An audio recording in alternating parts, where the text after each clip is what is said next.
Hello विद्यार्थी मित्रांनो, आज आपण 5th लेसन पाहणार आहोत, वीरांना सलामी। तर मागील व्हिडिओमध्ये आपण हा लेसन एक्सप्लेन करून झालेला। तर आपण मागील व्हिडिओमध्ये काय पाहिलं होतं की जे आपल्या लेखिका आहेत त्यांच्या एका प्रवासाच्या नजरेतून म्हणजे पर्यटन स्थळाला त्या भेट द्यायला गेल्या होत्या। तर जसं लेह, त्याच्यानंतरनी पेगॉंग, लडाख, द्रास ह्या पर्यटन स्थळाला त्या भेट देण्यासाठी गेल्या होत्या। परंतु तिथे गेल्याच्या नंतर त्यांना भारत पाकिस्तानमध्ये जे कारगिल युद्ध झालं होतं 1999 त्याची माहिती मिळाली आणि ती माहिती मिळाल्यानंतर त्यांना वाटलं की हे कारगिल युद्ध आपल्यापर्यंत कसं पोहोचलं नाही ही त्यांना खंत वाटू लागली। आणि त्याच्यानंतर ते जेव्हा द्रासला गेल्या तेव्हा त्यांनी तिथे विजय स्मारकाला जाऊन भेट दिली आणि त्या विजय स्मारकाला भेट देत असताना त्यांनी अशी शपथ घेतली की किमान पुढचे 5 वर्ष तरी मी या विजय स्मारकाला येऊन सलामी देईन किंवा मानवंदना देईन। आणि तो प्रवास पूर्ण करण्यासाठी त्यानंतर ऑगस्ट महिन्यामध्ये तिथे सीमेवर जाऊन त्या वीरांना राखी बांधून रक्षाबंधनाचा सण साजरा करण्यास त्यांनी सुरुवात केली। तर इथपर्यंत आपण पाहिलेलं होतं। आता तिथून पुढचा व्हिडिओ आपण इथे कंटिन्यू करूयात। तर आपण मागील व्हिडिओमध्ये इथपर्यंत पाहिलं होतं बघा, विसरू नका वन्स कनेक्ट ऑलवेज कनेक्ट, त्यांचा शब्द त्यांनी पुढील वर्षी आणि थेट 10 वर्षांनीही पाळला। तर हे कर्नल जहा त्यांना असं म्हणाले होते की आता आम्हाला विसरू नका आणि पुढच्या वर्षी किंवा किमान 10 वर्षी सुद्धा आपण असंच भेटू। आणि तसा शब्द कर्नल जहा यांनी पाळला। कुठे तर अरुणाचल प्रदेशमध्ये भारत, चीन, पाकिस्तानवर भेटून त्यांनी तो आपला शब्द पाळला। तर आता आपण कंटिन्यू करूयात। पहा, पेगॉंग लेकच्या अलीकडे एक रेजिमेंटला आम्ही भेट देणार होतो। तर इथे त्या रक्षाबंधनचा सण साजरा करण्यासाठी त्या सैनिकांसोबत सण साजरा करण्यासाठी गेलेल्या होत्या। तिथलं वर्णन ते आपल्याला सांगत आहेत। तर म्हणतात, लेकच्या अलीकडे एका रेजिमेंटला आम्ही भेट देणार होतो। मी रेजिमेंट बाहेरच्या आर्मीच्या फोनवरून मला सांगितलेल्या व्यक्तीशी बोलले। तर लेखिका काय सांगतात, तर त्या पेगॉंग लेकच्या अलीकडे एका रेजिमेंटला भेट देणार होत्या आणि तिथे त्यांना सांगितलेलं होतं की आर्मीच्या फोनवरून एका व्यक्तीशी त्यांना बोलायला सांगितलेलं होतं आणि त्या बोलल्याही। आमचा कॉन्व्हॉय मोठ्या गेटमधून आत गेला। चकाकक स्वच्छ रस्ते, कुरकट केलेले सैनिक, वातावरणात सुद्धा अदब आणि एक मस्त मोकळ्या जागेत ओळीने मांडलेल्या खुर्च्या, आवर्जून हस्त आंदोलन करणारी मुलं म्हणजे सेकंड हातात हात देणारी मुलं आणि कमालीचं आतिथ्य, सारस स्वप्न। तर तिथे गेल्यानंतर त्यांनी पाहिलं तर एक स्वच्छ आणि असा चकचकणारा रस्ता होता। वातावरणात सुद्धा एक अजब शांती आणि एका मस्त मोकळ्या जागेमध्ये खुर्च्या एका लाईनीने लावून ठेवलेल्या होत्या म्हणजे शिस्तीत। आणि आवर्जून हस्तांदोलन, जेव्हा ते गेटमधून आतमध्ये गेले तेव्हा जे जवान होते, जे सैनिक होते ते काय करत होते, तर त्यांना हस्तांदोलन करत होते म्हणजे शेक हँड करत होते। आणि कमालीचं आतिथ्य, सारं स्वप्न म्हणजे त्यांना एक तिथे कमालीचा आदर सत्कार त्यांना दिला जात होता तिथे आणि ते सगळं लेखिकेला एका स्वप्नाप्रमाणे वाटत होतं। इतक्यात एक मुलगा जवळ आला। अनुराधा प्रभुदेसाई तुम्हीच का? एक मुलगा जवळ आला आणि त्यांनी लेखिकेला प्रश्न विचारला की अनुराधा प्रभुदेसाई तुम्हीच का? मी हो म्हटल्यावर तो म्हणाला, मीच तुमचा फोन घेतला होता। मी तुम्हाला एक सांगू का, तुमचा आवाज माझ्या मंगल मावशीसारखा आहे। खरं की काय? बरं, ती मंगल मावशी तर मी अनुमावशी। तर लेखिका काय म्हणाल्या की एक तरुण मुलगा समोर त्यांच्या येऊन त्यांना म्हणाला की मीच तुम्हाला फोनवरून बोललेलो आणि तुमचा आवाज कोणासारखा, तर माझ्या मंगल मावशीसारखा वाटतो। तर लेखिका काय म्हणाल्या, ती तुझी मंगल मावशी तर मी तुझी अनुमावशी। मी म्हणाले, पापण्या भिजवू नयेत ह्याची दखल घेत तो म्हणाला, मासी क्या मैं आपके गले लग सकता हूँ? बहुत अच्छा लगा आपसे मिलकर।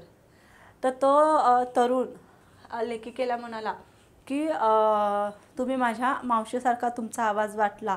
तर लेखिका म्हणाल्या, तर मीही तुझी मावशी। तेव्हा तो मुलगा म्हणाला की क्या मैं आपके गले मिल सकता हूँ? तर लेखिका तो म्हणाला, मैं आपके गले मिल सकता हूँ, बहुत अच्छा लगा आपसे मिलके। मी म्हणाले, अरे विचारतोस काय बच्चा, मीच काय ह्या सगळ्या काका आणि मावशींना पण तू भेट. तर तो मुलगा, त्या मुलाला ह्या सगळ्यांना पाहून इतका आनंद झाला. तर तो मुलगा म्हणाला, मी एकदा तुम्हाला आलिंगन देऊ शकतो का? तर लेखिका काय म्हणाल्या, तू मलाच काय, ह्या जे सगळे आलेले आहेत हे सगळ्या तुझ्या मावशी आणि काका आहेत, तर तू ह्यांनाही आलिंगन देऊ शकतोस. माझ्या गळ्यात पडून नंतर तो सर्वांना भेटला, सगळ्यांच्या गळ्यात पडत होता.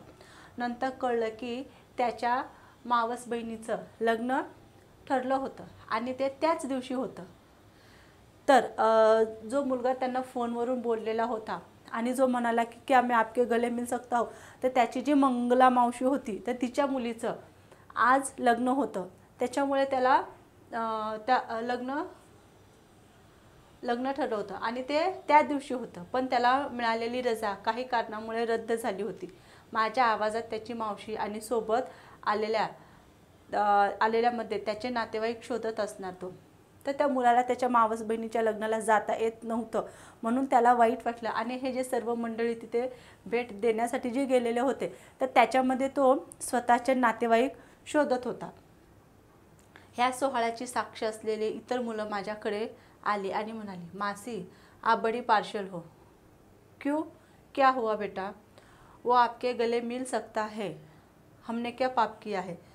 तर तिथे जी आणखीन जी मुलं होती ती मुलं काय म्हणाली लेखिकेला की तुम पार्शल हो, म्हणजे तुम्ही पार्शालिटी करत आहात. तुम्ही त्याला भेट दिली, त्याला आलिंगन दिलं, मग आम्ही काय पाप केलेलं आहे? तो ते म्हणाले, वो आपके गले मिल सकता है, हमने क्या पाप किया? जवळजवळ अर्धा तास ती कॉबेट वर्दी विसरून सगळेजण आम्हाला भेटत होते. आता ते कॉबेट वर्दी म्हणजे काय, तर जो युद्धासाठी जो त्यांचा युनिफॉर्म असतो, गणवेश असतो, त्याला म्हणतात कॉबेट वर्दी. तर ते स्वतःला विसरून गेले की ते वर्दीमध्ये आहेत हे त्यांच्या लक्षात आलं नाही. म्हणजे ते आनंदामध्ये इतके भारावून गेले होते की त्यांना लक्षात आलं नाही. कॅबिनेट वर्दी विसरून सगळेजण आम्हाला भेट देत होते. अजब सोहळा. आम्ही नुसत्या भेटीतून मायेची पाकळ घालत होतो. पण तो एवढासा भावनिक ओलावाही त्यांना उबदार वाटत होता.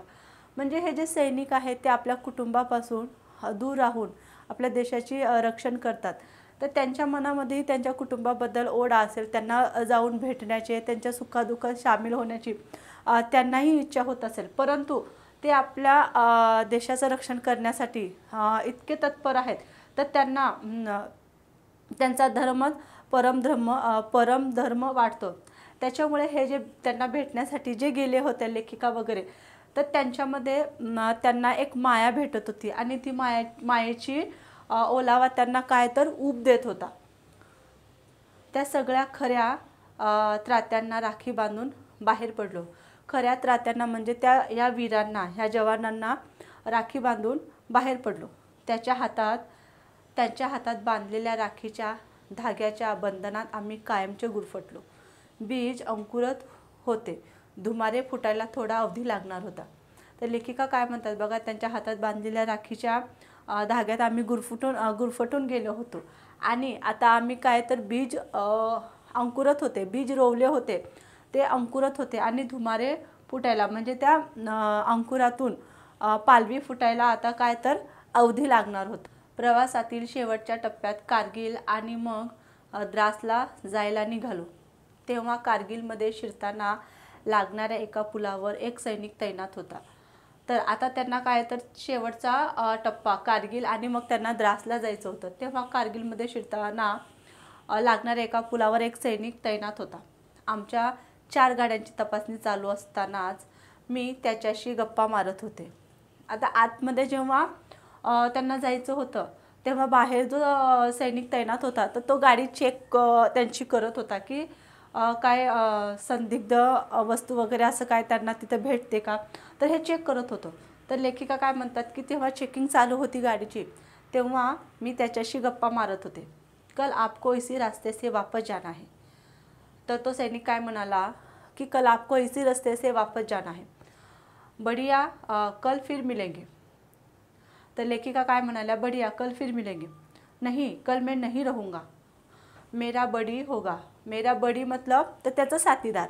तो काय म्हणाला, मेरा बड़ी होगा मतलब मेरा साथी, लेकिन आपको कारगिल में किसी भी चीज़ की ज़रूरत पड़े तो यहाँ ज़रूर आना. तर तो सैनिक काय म्हणाला, उद्या मी राहणार नाही, माझा बडी म्हणजे माझा साथीदार इथे राहील आणि तुम्हाला जर कारगिलमध्ये कोणत्याही वस्तूची जर गरज पडली, काही अडचण आली तर तुम्ही इथे येऊन मला जरूर सांगू शकतात, मी तुमची नक्कीच मदत करेन, असा तो सैनिक म्हणाला. आम्ही योजल्याप्रमाणे कार्यक्रम आटपून दुसऱ्या दिवशी सकाळी त्या पुलावर आलो तर तोच बच्चा उभा होता. अरे तू परत आलास, या माझ्या प्रश्नावर तो हसून म्हणाला, मैं गया ही कहा था. तर लेखिकेचे इथे कार्यक्रम संपला आणि मग दुसऱ्या दिवशी संध्याकाळी परत त्याच पुलावरून माघारी जायला निघाल्या. तेव्हा तो सैनिक तिथेच उभा होता आणि लेखिकेने विचारले, अरे तू परत आलास. ह्या प्रश्नावर तो सैनिक म्हणाला, मैं गया ही कहा था, मेरा बड़ी बीमार है, इसलिए मैं कल से यही हूँ. जवळजवळ 36 तास तो मुलगा तिथे उभा होता. तर त्याला दुसऱ्या दिवशी त्याचा साथीदार तिथे येऊन ड्युटी करणार होता, परंतु तो बिमार असल्यामुळे तो मुलगा तिथेच किती 36 तास उभा राहून त्याने त्याची ड्युटी पूर्ण केली. अरे तुझा बडी अचानक आज पण नाही आला तर. लेखिका काय म्हणाल्या, तुझा बडी म्हणजे तुझा साथीदार जर आज पण नाही आला तर तर तो सैनिक काय म्हणाला बघा, माझ्या 10 ते 5 या ड्युटीच्या चौकटीत हे 36 तास उभं राहणं बसतच नव्हतं. तो हसून म्हणाला, मॅडम कोई बात नहीं, वो ठीक होने तक मैं यहाँ खड़ा रहूँगा, चाहे वह 2 दिन भी क्यों ना लगे. हे इतक्या सहजतेने तर तो सैनिक काय म्हणाला पहा, तर तो जर बरा तर हे 36 तास उभं राहणं माझ्यासाठी काहीच अवघड नाही. जर तो आजही ठीक जर नाही झाला, बरा नाही झाला, तर मी इथे उभा राहून आणखीन ड्युटी करू शकतो. मग 2 दिवस जरी त्याला बरं व्हायला लागले तरी मी इथे थांबवून ड्युटी करू शकतो. लेखिका काय म्हणाल्या बघा, हे इतक्या सहजतेने तू कसं बोलतोस, या माझ्या प्रश्नावर तो डोक्याला हात लावून म्हणाला, सब कुछ आसान है मैडम जी, सिर्फ दिमाग में डाल देना है. तर लेखिका काय म्हणाल्या, तू इतकं सहज 36 तास तुझी ड्युटी करून झालेली आहे, तरी आणखीन तू तिथे ड्युटी करण्यासाठी, तिथे उभा राहण्यासाठी, पहारा देण्यासाठी तयार आहेस, तर तू हे सहज कसं बोलू शकतो. तर तो सैनिक काय म्हणतो बघा, मॅडम जी सब कुछ आसान है, म्हणजे देशासाठी करायचं म्हटलं तर सगळं सोपं आहे, कारण देशावर माझं इतकं प्रेम आहे की मी देशासाठी 36 तास तर काय 2-3 दिवसही असा सहज उभा राहू शकतो, असा तो सैनिक म्हणजे त्याचा सांगण्याचा अर्थ तसा होता. तर तो काय म्हणाला बघा, मॅडम जी सिर्फ दिमाग में डाल देना चाहिए, म्हणजे आपल्या मनामध्ये, आपल्या डोक्यामध्ये, आपल्या विचारामध्ये एकच तत्व आलं पाहिजे की मला हा माझा देश आहे आणि ह्या देशाचं रक्षण करणं हे माझं परम कर्तव्य आहे. आणि हे जेव्हा आपल्या डोक्यामध्ये येतं तेव्हा मग ह्याच्या सीमेवर जाऊन लढण्यामध्येही सैनिकांना भीती वाटत नाही. प्रश्न पडायच्या आतच उत्तर तयार असलेला हा 20-21 वर्षाचा मुलगा, तर तो पहारा देणारा मुलगा किती, तर 20-21 वर्षाचाच होता. 2006चा लडाख हा एक नवच रूप लेऊन समोर आला होता. तर लेखिका काय म्हणतात बघा, तर 2006 हे एक नवीन रूप घेऊनच तिथे आलेला होता. आभाळ फाटलं होतं, कधीही पाऊस न पडणारा प्रदेश ओलाचिंब झाला होता.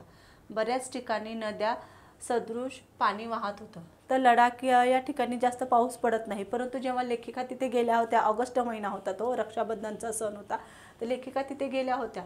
तर त्या वर्षी 2006मध्ये लडाखमध्ये खूप पाऊस पडत होता आणि कसा, तर आभाळ फाटल्यासारखा तो पाऊस होता आणि नद्या सदृश पाण्याने वाहत होत्या, म्हणजे नद्या पाण्याने काठोकाठ भरून दुतर्फी वाहत होत्या.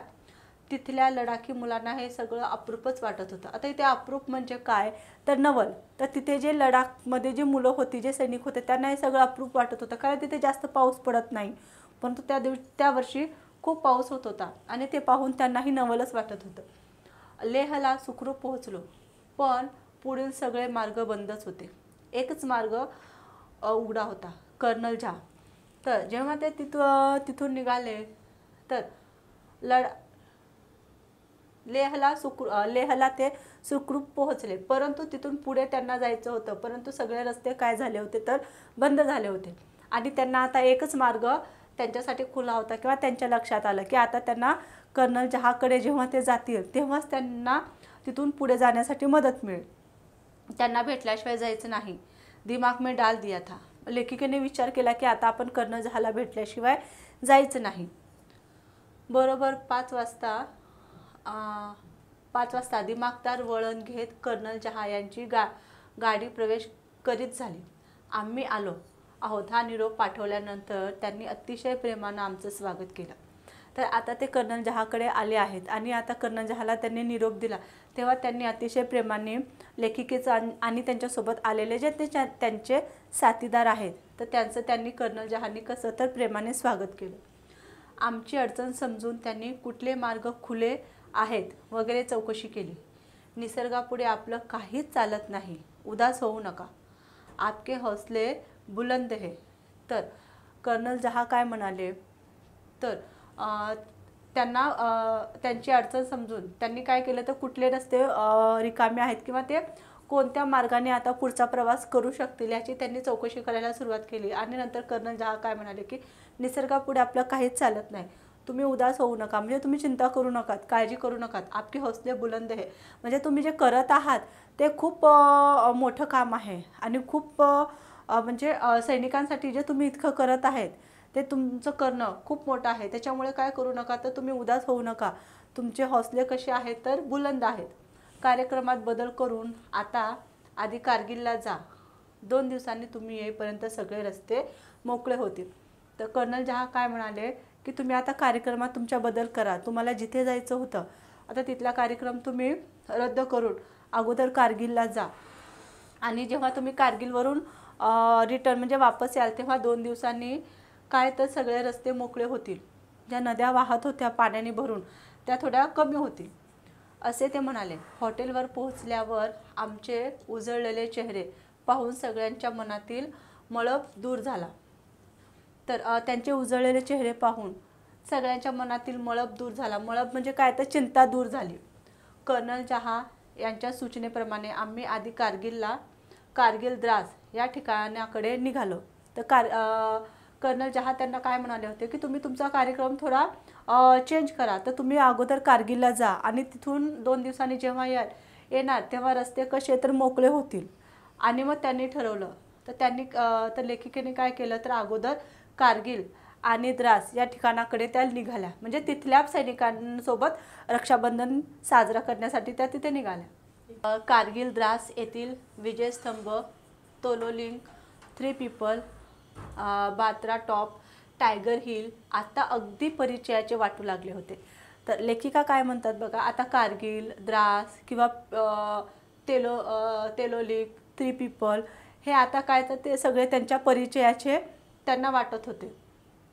तेथील सैनिकांना भेटून झाल्यानंतर जड अंतकरणानं पुनरागमनाचं म्हणत परतीच्या प्रवासाला निघालो। आता इथे त्यांचा रक्षाबंधनाचा कार्यक्रम संपवून ते जड अंतकरणाने कुठे तर पुनरागमन म्हणजे आता त्यांना तिथून निघायचं होतं, त्यांचा परतीचा प्रवास सुरू झाला। रात्रीचे 10 वाजले होते।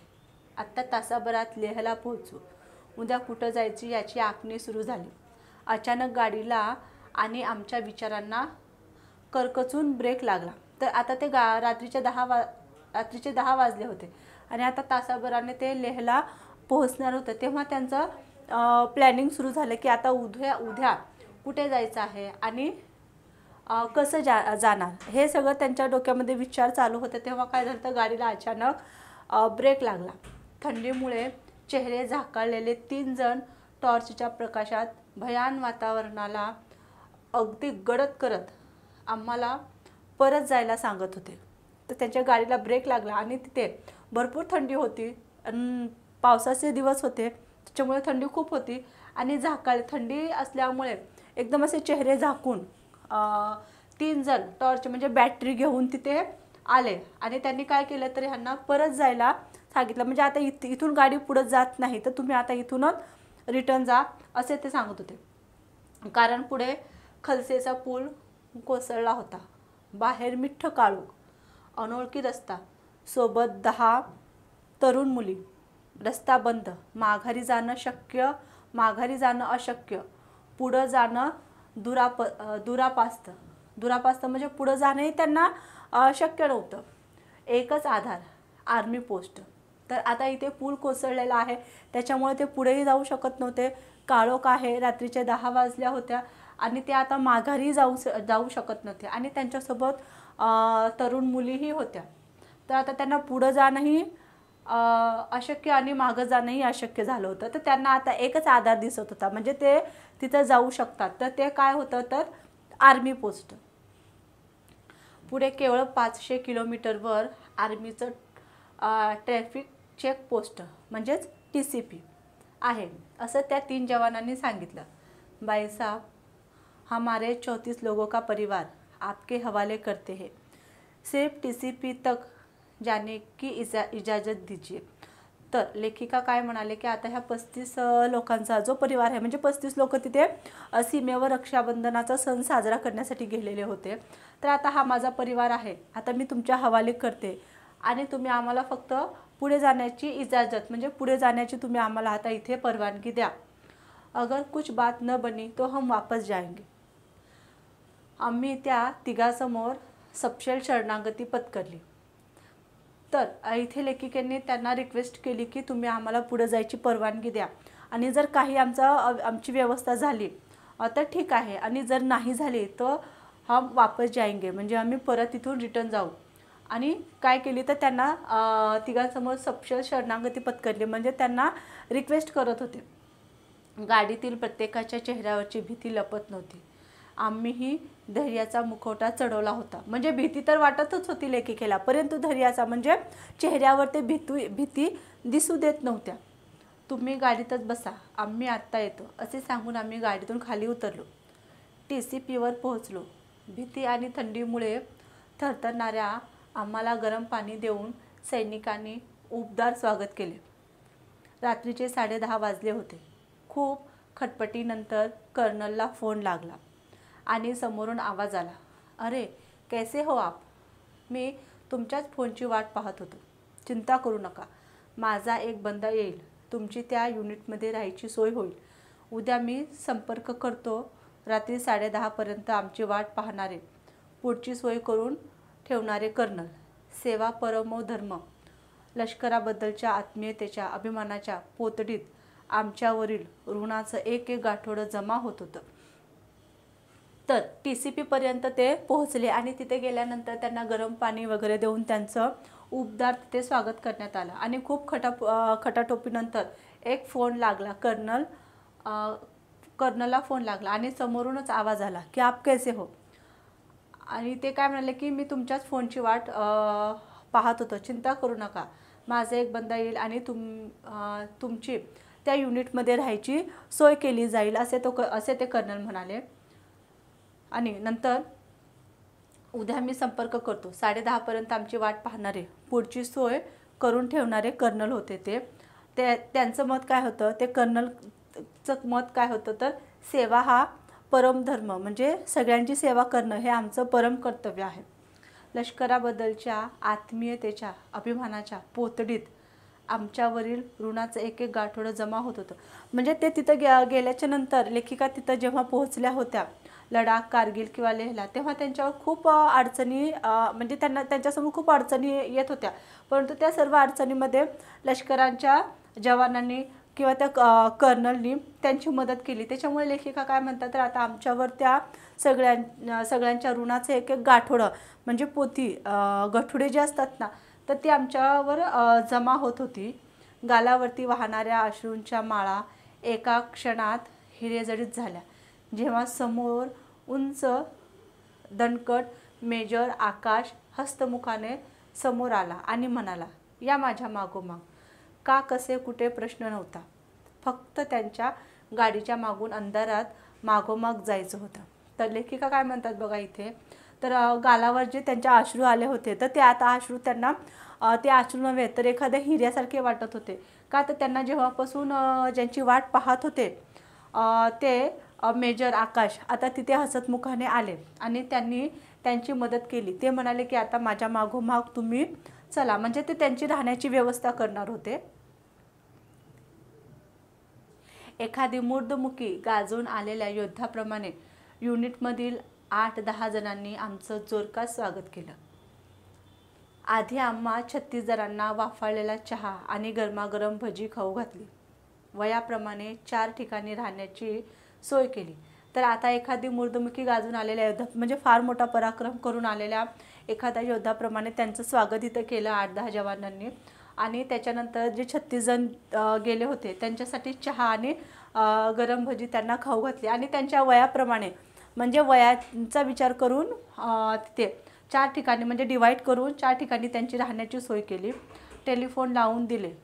थोड्याच वेळात पूर्ण जेवण तयार केले. रात्रीचे 12 वाजले होते. आप हमें मिलने के लिए इतनी दूर से मुंबई से आते हो, हमें भी आपके लिए कुछ करने का मौका दीजिए. सगळेजण कामकरी मुंग्यासारखे झपाझप काम करत होते. तर ते जवान काय म्हणाले की तुम हम लोग के लिए इतना सोचते हो म्हणजे इतना करते हो म्हणजे की तुम्ही सीमेवर येऊन रक्षाबंधनासारखा सण साजरा केला आमच्यासाठी. तर आणि तेही कुठून मुंबईहून तुम्ही आमच्यासाठी इथे आलात. तर आम्हालाही तुमच्या सेवा करण्याचा मौका दीजिए म्हणजे आम्हालाही तुमची सेवा करू द्या. सगळेजण कामकरी मुंग्यासारखे झपाझपा काम करत होते. म्हणजे सगळेच सैनिक यांची मेजवानी तयार करण्यासाठी खूप मेहनत किंवा खूप काम करत होते. प्रसन्न उमद्या चेहऱ्यानं अत्याधिक कार्यव्यग्रतेत केलेलं आमचं हे आतिथ्य ठायी ठायी माझ्या शहरातील आत्मकेंद्री आणि संकुचित आयुष्याला धक्का पोहोचवत होतं. स्वयंमधून कोहम असा निनाद उमटत होता. तर हे सगळं पाहून लेखिकेला आश्चर्य वाटत होतं की शहरासारख्या काय म्हणतात तर आतिथ्य ठायी ठायी म्हणजे ते आमचं जे आदर सत्कार जे करत होते तर ते कसं होतं तर ठायी ठायी म्हणजे खूप मला धन्य वाटत होतं. आणि माझ्या शहरातील आत्मकेंद्री आणि संकुचित आयुष्यात म्हणजे शहरातील लोक जे एकमेकांचा जास्त विचार करत नाही किंवा कोणाच्याही मदतीला लवकर धावत नाहीत किंवा तयार होत नाहीत, पण त्यांना इथे तसं दृश्य दिसत नव्हतं. हे लष्करी जवानांनी त्यांची खूप मदत केली आणि त्यांची खूप व्यवस्था म्हणजे त्यांचं आतिथ्य म्हणजे त्यांचं स्वागत खूप सुंदर पद्धतीने केलं. त्याच्यामुळे लेखिका म्हणतात की माझ्या शहरातील जे संकुचित जीवन आहे तर हे सगळं पाहून त्यांना तिथे धक्का पोहोचत होता. स्वयंमधून कोहम असा निनाद उमटत होता म्हणजे स्वहममधून म्हणजे स्वतःमधून मी कोण आहे हे त्यांना प्रश्न पडत होता की मी कोण आहे. हे सगळे माझ्यासाठी इतकं करत आहेत. लेह आणि 14 कोर हे आमच्यासाठी एक समीकरणच बनलं होतं. तिथूनच वेगवेगळ्या रेजिमेंटला जाण्याची परवानगी मिळत होती. म्हणजेच 14 कोर म्हणजे जिथे कर्नल जहा होते तर ते आमच्यासाठी एक समीकरणच बनलं होतं. म्हणजे तिथूनच त्यांना कुठे कुठे जायचं हे समजत होतं. 2007 साली नवीन कर्नल असतील ह्याचा अंदाज कर्नल झा यांनी दिला होता. नवीन कर्नलला आपल्याला समजून घेतील का, सहकार्य करतील का. तर 2006 मध्ये कर्नल झा तिथे होते. आता ते काय म्हणतात की 2007 साली मी इथे नसेल आणि तिथे एक नवीन कर्नल येतील. मग लेखिकेच्या मनात प्रश्न उमटला की नवीन कर्नल आपल्याला समजून घेतील का, सहकार्य करतील का. आम्ही कर्नल साहेबच्या केबिनपर्यंत पोहोचलो. तीच केबिन, तीच खुर्ची, तशीच वर्दी. माणूस बदलला पण तीच वृत्ती. कर्नल राणा, कर्नल जहा यांनी आमच्याविषयी त्यांना आधीच सांगितलं होतं. तर आता 2006 साली त्यांनी तिथे जाऊन रक्षाबंधनाचा सण साजरा केला. परत 2007 मध्ये त्या तिथे आल्या तर तेव्हा कर्नल जहा तिथे नव्हते. तर तिथे कोण होते, कर्नल राणा. तीच कॅबिन, तीच खुर्ची आणि तशीच वर्दी होती. फक्त त्या वर्दीतील माणूस बदललेला होता. तर तिथे कर्नल जहा नव्हते, तिथे कर्नल राणा होते. आणि कर्नल जहा यांनी लेखिकेविषयी त्या येऊन जिथे सैनिकांना रक्षाबंधनाचा वगैरे सण साजरा करतात, सैनिकांसाठी त्या मानवंदना देण्यासाठी, सलामी देण्यासाठी तिथे येतात, हे सगळं कर्नल जहाने कर्नल राणा यांना सांगून ठेवलं होतं. त्यामुळे ते आमच्याशी अत्यंत आत्मीयतेने बोलत होते. म्हणजे अत्यंत मनापासून कर्नल राणा लेखिकेशी व त्यांच्या सहकार्याशी बोलत होते. समाजात होत जाणाऱ्या बदलाबद्दल थोडे व्यथित होते. ते म्हणाले, आमच्याकडे नवीन रुजू झालेला मुलगा ज्या समाजातून येतो ति तिथलं भावविश्व आणि इथलं वास्तव यात जमीन आसमानचा फरक आहे. तर ते कर्नल राणा काय म्हणतात, तर समाजामध्ये होत जाणारा बदल थोडा व्यथित म्हणजे थोडा दुःख देणारा व्यथित करणारा आहे. ते म्हणाले आमच्याकडे नवीन म्हणजे आमच्याकडे जे नवीन रुजू होणारे जे मुलं आहेत, तर ते ज्या समाजातून येतात तर तिथले भावविश्व आणि आमचं इथलं वास्तव्य याच्यामध्ये खूप फरक आहे. टी व्हीमुळं समाजाला उथळपणा आणि मोबाईलमुळं घरची प्रत्येक गोष्ट त्याला कळते. या मुलांची मानसिकता सांभाळत त्यांना खऱ्या अर्थी सैनिक बनवणं हे फार जिकिरीचं होत चाललेलं आहे. तर इथे काय म्हणतात बघा, टी व्हीमुळे समाजातला उथळपणा आणि मोबाईलमुळे घरची प्रत्येक गोष्ट त्याला कळते आणि या मुलाची मानसिकता सांभाळ म्हणजे जे टी व्ही आहे, टी व्ही पाहतात किंवा मोबाईल मुळे त्यांना घरची सगळी परिस्थिती कळते. म्हणजे त्यांच्या घरी कोणता कार्यक्रम आहे किंवा घरी काय दुःखाची घटना घडलेली आहे, ते हे सगळं त्यांना मोबाईल मधून समजतं. आणि मग हे सगळं होत असताना त्यांच्या मनाची अवस्था बिघडत असते. ते काही वेळा खचतात पण. मग ते खचतात त्याच्यामुळे त्यांना खऱ्या अर्थी सैनिक बनवणं हे फार जिकिरीचं आहे. म्हणजे त्या सगळ्या वातावरणातून, त्या सगळ्या भावनिक विश्वातून त्यांना सैनिक बनवणं हे खूप अवघड म्हणजे खूप जिकिरीचं वाटतं. मला फार आनंद होत आहे की तुम्ही सैनिकाला समजून घ्यायला इथं येत असता. तुम्ही नेहमी येत जा. आम्हाला सैनिक नावाचं माणूस कळू लागलं होतं. बघता बघता 2008 साल उजाडले. माझे वचन पूर्ण झाले. तर कर्नल राणा काय म्हणाले, तर तुम्ही इथे येत जा. तुम्ही आलात की आम्हाला आनंद होतो. तुम्ही नेहमी येत जा. आणि लेखिकेला काय वाटलं, तर आम्हाला सैनिक नावाचं माणूस कळू लागलं होतं. बघता बघता 2008 साल उजाडलं. जेव्हा 2004 साली लेखिकेने पुढची 5 वर्ष विजय स्मारकावर येऊन मानवंदना देईल किंवा त्या वीरांना सलामी देईल अशी त्यांनी शपथ दिली होती. तर आता बघता बघता 2008 साल उजाडलं आणि त्यांचे वचन, ते 5 वर्ष येऊन जे वीरांना सलामी देणार होत्या, तर ते वचन त्यांचं आता 2008 साली पूर्ण झालं होतं. जे बघता बघता 5 वर्ष इथे पूर्ण झाली. लेखिकेने 2004 साली शपथ घेतली होती की ते विजय स्मारकाला येऊन वीरांना सलामी देणार होत्या किंवा तिथे जाऊन कार्यक्रम त्या सादर करणार होत्या. तर आता 2008 साली ते वचन त्यांचं पूर्ण झालेलं आहे. तर अनुमावशी या आसमतात एक सुगंध पसरलेला आहे. तुला जाणवतो आहे का? द्रास, कारगिल येथील युद्धात शहीद झालेल्या वीरांचं स्मारक, विजयस्तंभ, तोलोलिकचा पहाड ह्या सर्व हृदयस्पर्शी वातावरणातून बाहेर पडल्यावर भारावलेल्या निशब्दतेचा भंग करत, निशब्दतेचा म्हणजे एकही शब्द बोललेला नाही आणि जी कमालीची शांतता तिथे आहे, आता त्या शांततेला भंग करून म्हणजे ती शांतता कमी करून, ती शांतता बोलकी करून आमच्याबरोबर आलेली भाग्यश्री भावूक होऊन उद्गारली. कदाचित तिचं हे स्वगत असावं किंवा म्हणजे तिचं हे स्वतःचं मत असावं, पण तरीही मी विचारलं, कसला ग, म्हणजे कसला सुगंध येत आहे असं लेखिकेने विचारलं. म्हणजे लेखिकेसोबत आलेली ती भाग्यश्री आहे, ती लेखिकेंना प्रश्न विचारत होती की या आसमतात एक सुगंध पसरलेला आहे, म्हणजे या वातावरणामध्ये एक सुगंध पसरलेला आहे. जिथे ते 36 लोक आले होते, तर त्या आलेल्या ठिकाणी ते म्हणतात की एक सुगंध पसरलेला आहे. द्रास, कारगिल इथे ज्या युद्धात शहीद झालेले जे वीर आहेत, त्या वीरांचं जे स्मारक आहे, विजयस्तंभ, तोलालिकचा पहाड, या सगळ्या परिसरामध्ये एक अजब वेगळ्या पद्धतीचा इथे सुगंध आहे. म्हणजे त्या वीर तिथे लढत असताना शहीद झालेले आहे. तर हे ठिकाण अमूल्य आहे किंवा हे ठिकाण एक अनमोल म्हणजे जागा आहे. इथे एक वेगळ्या प्रकारचा सुगंध आहे, हे तुला जाणवतं का, अशी ती भाग्यश्री म्हणाली.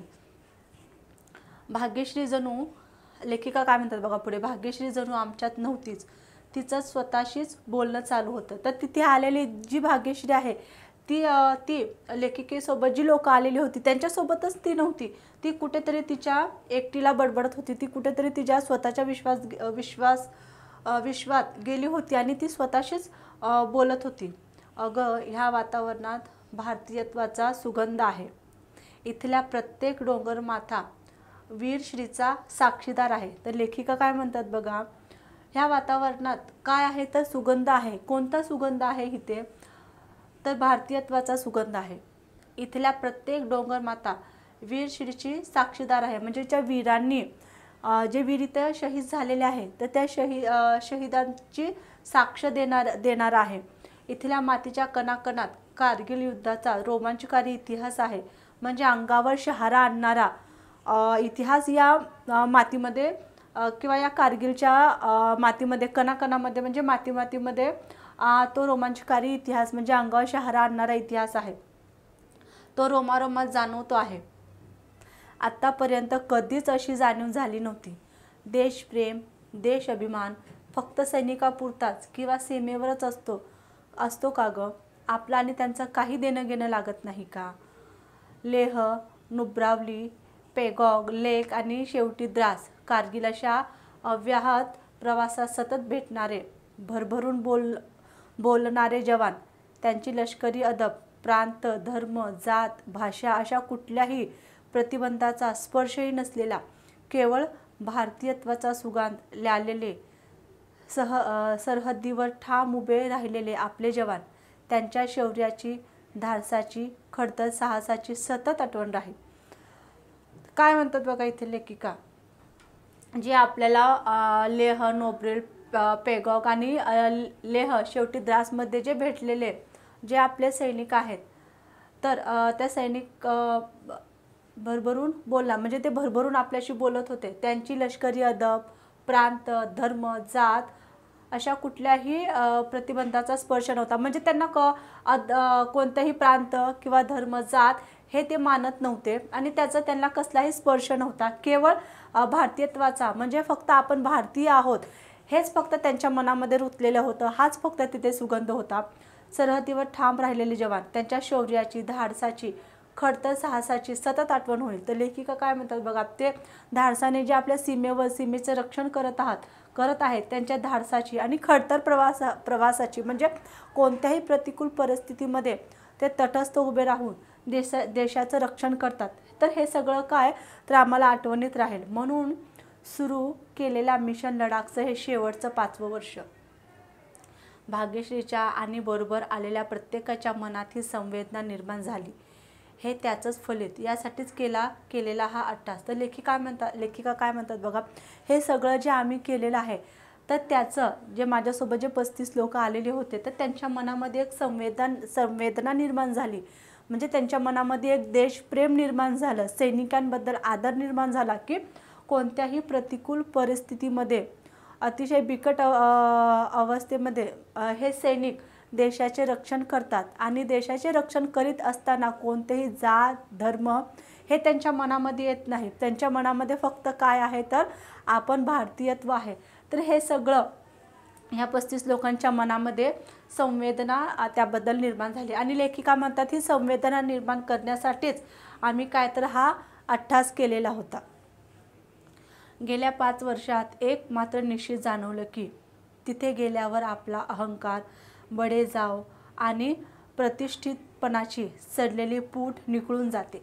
तर लेखिका काय म्हणतात बघा, ह्या 5 वर्षामध्ये मी जी शपथ घेतली होती 5 वर्ष तिथे जाऊन वीरांना मानवंदना देईन आणि त्या अनुसार मी जो प्रवास सुरू केलेला होता 5 वर्षाचा आणि त्या 5 वर्षाच्या प्रवासामध्ये मला फक्त एवढं जाणवलं की जेव्हा आपण सैनिकांच्या सीमेवर जिथे सैनिक आहेत त्या सीमेवर आपण जेव्हा जातो आणि जेव्हा त्या सैनिकांना भेटतो तर त्यांना भेटल्यानंतर आपला अहंकार, बडेजावपणा म्हणजे मी सगळ्यांपेक्षा मोठी आहे किंवा मी सगळ्यांपेक्षा ज्ञानी आहे ते आणि प्रतिष्ठेपणाची जे आपल्याला एक वेगळ्या प्रतिष्ठेपणाची कधीही आपल्या मनावर धूळ चढलेली असते तर ते सगळं कसं तर निखळून पडतं. म्हणजे तिथे गेल्याच्या नंतर आपला अहंकार हा कमी होतो.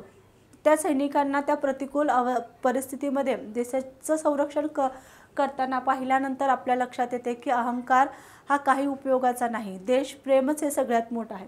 तर लेखिका म्हणतात हे सगळं काय तर पुठून निखळून पडलं होतं. लडाखच्या भिन्न भिन्न दऱ्याखोऱ्यात भन्नाट एकाकी, रौद्र आणि हिरवळीचा दुरान्वयही संबंध नसलेल्या ठिकाणी भूप्रदेशात राहूनही ममत्व, बंधुभाव जपणाऱ्या, नाती जोडणाऱ्या आणि ती टिकवणाऱ्या सैनिकांना भेटलं की आपली माणसं भेटल्याचा गहिवर दाटून येत आहे. तर लडाख हे असं ठिकाण आहे ते दऱ्याखोऱ्यांनी भरलेलं आहे आणि तिथे एकाकीपण आहे. तिथलं रौद्र आणि हिरवळी याचा कुठेच संबंध तिथे नव्हता आणि तशा प्रतिकूल भूप्रदेशात राहत असतानाही सैनिकांच्या मनामध्ये ममत्व म्हणजे मातृप्रेम, बंधुभाव आणि नाती जोडणे आणि टिकवणं हे सगळं त्यांना तिथे सैनिकांना भेटून जाणवलं की या सैनिकांच्या मनामध्ये हे सगळे भाव आहेत. आणि तिथे गेल्याच्या नंतर त्यांना आपल्या माणसांना भेटल्याचा गहिवरही दाटून येत होता. आपले सैनिक हे खरे हिरे आहेत, त्यांना आपण जपलं पाहिजे, त्यांच्याबद्दल कृतज्ञ राहिलं पाहिजे. तर लेखिका काय म्हणतात पहा, आपले जे सैनिक आहेत ते खरे हिरे आहेत, आपल्या भारत मातेचे ते खरे सपुत्र आहेत, तर त्यांच्याबद्दल आपल्याला कृतज्ञ राहिलं पाहिजे. म्हणजे त्यांच्याबद्दल आपल्या मनामध्ये नेहमीच आदर राहिला पाहिजे. आम्ही 5 वर्ष रक्षाबंधनासाठी लडाखला ग्रुप घेऊन येत आहोत याचा प्रचंड अप्रूप वाटून ब्रिगेडियर कुशल ठाकूर या सोहळ्यासाठी आणि आम्हाला भेटायला आवर्जून आले होते. तर 5 वर्ष लडाखला जाऊन रक्षाबंधनाचा सण लेखिका ग्रुपमध्ये साजरा करत होते. ग्रुप तिथे घेऊन जाऊन हा सण साजरा करत होते आणि याचं प्रचंड अप्रूप ब्रिगेडियर कुशल यांना होतं. त्याच्यामुळे ते आवर्जून लेखिकेला तिथं भेटायला आले होते. 1999 मधील कारगिल युद्धाच्या वेळी कर्नल असलेले कुशल ठाकूर, तर हे कुशल ठाकूर जे आहे ते 1999 मध्ये जे भारत पाकिस्तानमध्ये कारगिल युद्ध झालं होतं त्या कारगिल युद्धामध्ये ते कर्नल होते. आणि आता बघा तोलाल की फत्ते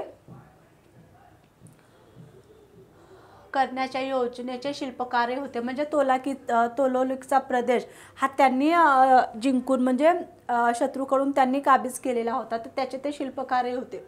ते आमच्यासारख्या सामान्य माणसाला भेटायला येतात, याच्याकरता मोठा सन्मान तो कोणता. तर इतके मोठे जे ब्रिगेडियर आहे ते सामान्य लोकांना भेटायला येतात, तर याच्यापेक्षा मोठा आनंद कोणता असू शकेल असं लेखिका म्हणतात. आमच्याशी संवाद साधत असताना ब्रिगेडियर ठाकूर आम्हाला म्हणाले. तर लेखिका काय म्हणतात बघा, आमच्याशी संवाद साधत असताना म्हणजे आमच्याशी बोलत असताना ब्रिगेडियर ठाकूर आम्हाला म्हणाले, तुम्ही 5 वर्षाचा वादा केलात आणि तो निभावलात, ह्याबद्दल अभिनंदन. पण माझा प्रेमाचा वयाचा अधिकार आणि हक्क वापरून सांगतो, तुम्ही हे मिशन बंद करू नका. तर ते ब्रिगेडियर काय म्हणतात बघा लेखिकेला, की तुम्ही 5 वर्षाचा वादा केला होता, म्हणजे तुम्ही 5 वर्षासाठी शपथ घेतली होती की मी या विजय स्तंभावर येईन आणि तिथे मानवंदना देईन आणि इथल्या लोकांसोबत मी सण साजरे करीन. तर तसं तुम्ही जे वचन घेतलं होतं, जी शपथ जी तुम्ही घेतली होती, तर ती शपथ तुम्ही पूर्ण केलेली आहे आणि तुम्ही ह्या घेतलेल्या शपथीबद्दल आणि ती शपथ पूर्ण केला त्याबद्दल मला तुमचा खूप अभिमान वाटतो.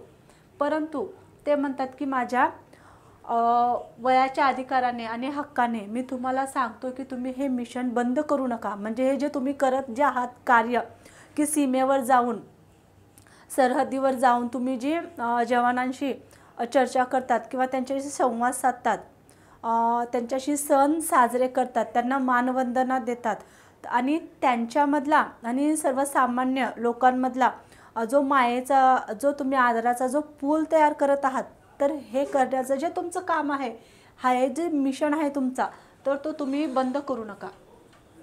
इथे नेहमी या, आमच्या तरुण जवानांना भेटा, त्यांचा हौसला बुलंद करा. तर ते ब्रिगेडियर काय म्हणतात की तुम्ही इथं नेहमी येत चला आणि आमच्या तरुणांना भेटत चला. त्यांनाही बरं वाटतं, त्यांनाही वाटतं की त्यांचे नातेवाईक इथे येऊन त्यांना भेटतात तुमच्या रूपातून, असं त्यांना वाटतं. आणि त्यांचा हौसला बुलंद करा, म्हणजे त्यांचा साहस वाढवा. देशाबद्दल देशाची रक्षण करण्यासाठी जे ते लोक मेहनत करतात किंवा त्यांचं प्राणार्पण करतात, ते करत असताना त्यांच्यावर तुम्हाला अभिमान आहे हे तुम्ही त्यांना जाणवून देण्याचा प्रयत्न करा. तुमच्या शहरातील कुशाग्र बुद्धीच्या मुलांना सांगा, आम्हाला त्यांची गरज आहे. निदान 5 वर्ष तरी कमिशन ऑफिसर म्हणून डिफेन्स सर्व्हिस जॉईन करा. तर इथं ते ब्रिगेडियर काय म्हणतात बघा, तुमच्या शहरातील कुशाग्र बुद्धीच्या म्हणजे हुशार मुलांना सांगा की आम्हाला तुमची गरज आहे, म्हणजे सैन्यामध्ये येण्यासाठी आम्हाला तुमची गरज आहे. निदान 5 वर्ष तरी कमिशन ऑफिसर म्हणून डिफेन्स सर्व्हिस जॉईन करा. मग पुढच्या आयुष्यात तुमचं करिअर करायला तुम्ही मोकळे आहात. तरुण मुलींना सांगा की आमच्या जवानांशी विवाह करायला डगमगू नका आणि मला वचन द्या की हा जो लष्करी आणि नागरिकांमध्ये तुम्ही एक भावनिक जो सेतू बांधत आहात ते काम थांबवणार नाहीत.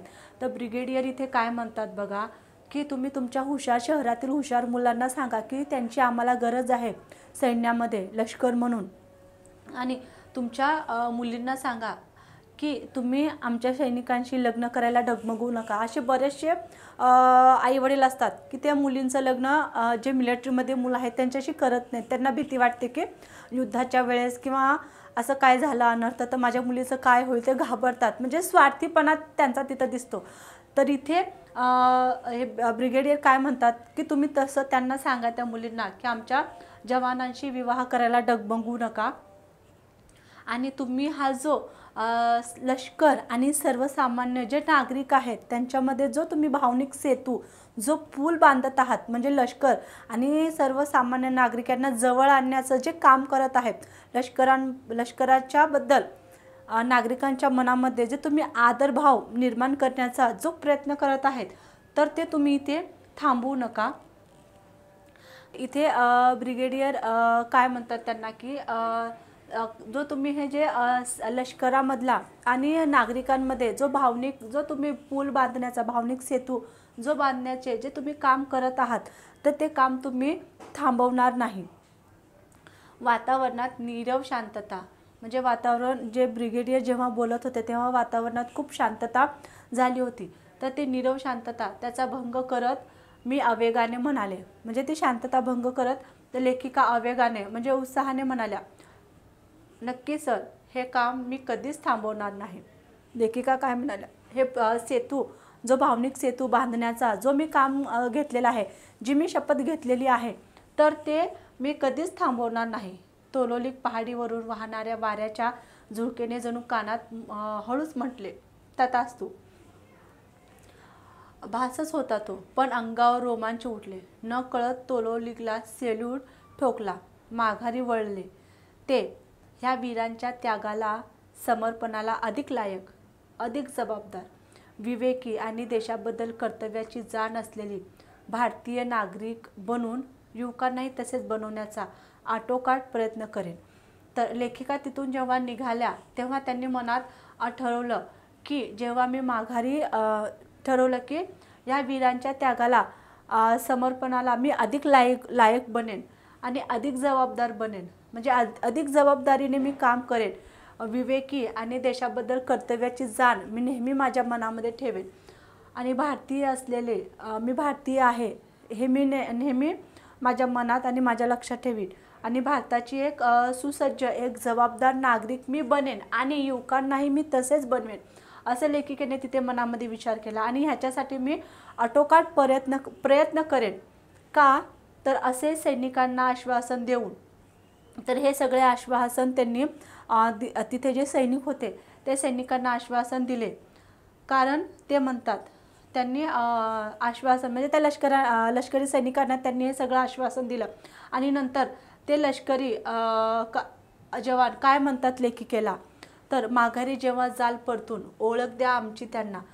ते लष्करी सैनिक म्हणाले लेखिकेला, जेव्हा तुम्ही माघारी परतून जाल आपल्या मुंबईला तेव्हा ओळख द्या आमची त्यांना. जे ते नागरिक आहेत देशाची, जे युवक आहेत त्यांना तुम्ही आमची ओळख द्या आणि त्यांना सांगा तुम्ही उद्यासाठी ज्यांनी आपला आज दिला. तर सैनिक काय म्हणतात बघा, जेव्हा तुम्ही माघारी जाल तेव्हा त्या युवकांना तुम्ही सांगा आमची ओळख द्या, म्हणजे लष्करांची ओळख द्या. त्यांना विसर पडत आहे की सीमेवर जवान आपली रक्षण करण्यासाठी आहेत, ते विसरत चाललेले आहेत. तर त्यांना तुम्ही आमची ओळख द्या आणि त्यांना सांगा की तुमच्या उद्यासाठी तुमचं उद्याचं भविष्य व्यवस्थित सुखाचं जाईल म्हणून आम्ही आज ह्या सीमेवर तटस्थ उभा राहून तुमचं संरक्षण करत आहोत. शत्रूपासून तुमचा बचाव करण्यासाठी इथे आम्ही आज उभे आहोत, अशी तुम्ही त्या तरुणांना आमची ओळख द्या. चला तर मुलांनो, इथे आपला हा लेसन पूर्ण कंप्लीट झालेला आहे. तर ह्या लेसनचे या पाठाचे प्रश्नोत्तर तुम्हाला पुढील व्हिडिओमध्ये पाहायला मिळतील. तर तुम्हाला माझा हा व्हिडिओ जर आवडला असेल तर ह्याला लाईक करा, शेअर करा, चॅनलला सबस्क्राईब करा आणि माझा व्हिडिओ बघितल्याबद्दल थँक्यू.